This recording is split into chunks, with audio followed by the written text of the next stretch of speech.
about the people who do not come to your conference? Is it a good idea to reach out to them? Tip number 3?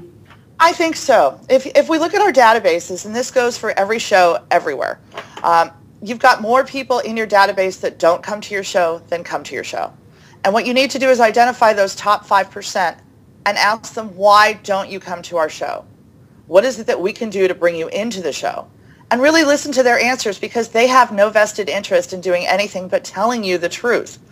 You may not want to hear it, and it may be brutal, but the only way you're going to change to really attract those other buyers in is to listen to them. And you also want to make sure and thank them for their time.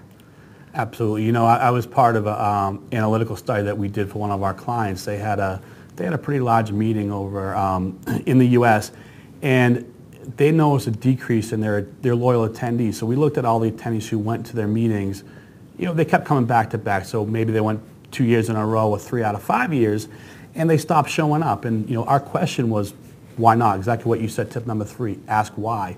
It turns out that the type of exhibitor those attendees wanted to see on the show floor, they were no longer coming to the conference because show management decided to remove part of the pavilion that these exhibitors were exhibiting at.